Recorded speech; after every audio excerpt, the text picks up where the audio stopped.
السلام علیکم محترم عزتمنو قدرمنو مسلمانانو ورونه دومره علم پر هر مسلمان میرمن یې د بل شخص سره په زنا باندې نه ده لیدلې، خو دوی وایي چې د سړي او د ښځې پلونه یا قدمونه یې لیدلي دي او وایي چې دغه کس هم پیژنمه.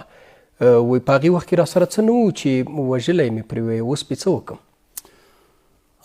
دغه موضوعګان یو خو د اتهام مسله ده. بله، تهمت لګول او یا عیب ویل یو چا پسې په تخمین خبرې کول دا نه دي صحیح. دې ته په اسلام کې اعتبار نشته. دقیقا. او د ښځې او د میړه موضوع خو ډېره خطیره موضوع ده.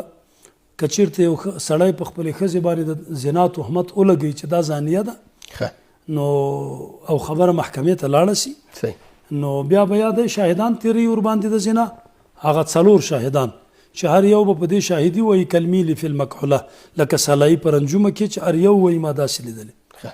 او که چېرته شاهدان نه و د سره نو بیا به دا ښځه نه پوښتنه کېږي. نو که ښځې اقرار بالزنا وکړو خبره جوړه ده، بیا به حد ورباندې جاري سي. او که ښځې انکار وکړو سړي ویل نه دا زانیه ده، بیا هلته په سورې نور کې واضح حکم دی د لعان راغلی چې د میړه او ښځه به بیا لعان وکړي او د لعان نه وروسته به بیا د دوی ترمنځ تفریق راسي.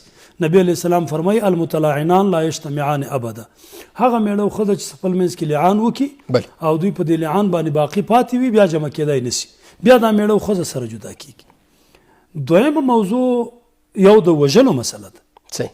که چېرته دا میړه خپله ښځه په حالت د مباشرت د زنا کې وویني، مباشرت دا معنا چې دا پردی سړی او د ښځه دی سر په سر وویني، مباشرت دا معنا دقیقا سر په سر وویني او هغوی په زنا باندې اخته وي، په دغه وخت کې د دغو دواړو وژل ورته روا دي.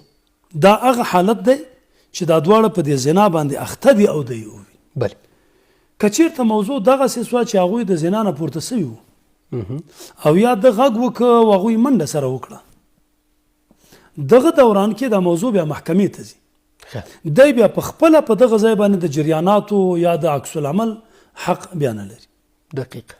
او دغه موضوع چې دا موږ او تاسو ورسره مخامخ یو او سوال ترنه سوی، بله، په دې سوال نه خو داسې معلومیږي چې د سبا پلونه لیدلي، داسې پل ورغلی دی د زنانه دی یا خوا پل ورغلی دی چې د نارینه دی او بیا هلته د هغوی د ناستې یا د ولاړې پلونه هم دي.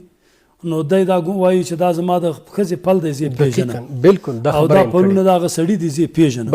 نو دغو ته اعتبار نشته او دا هسې بدګماني ده. دی د په دغه اساس باندې خپل کور زندگی چېرې دا نه خراب.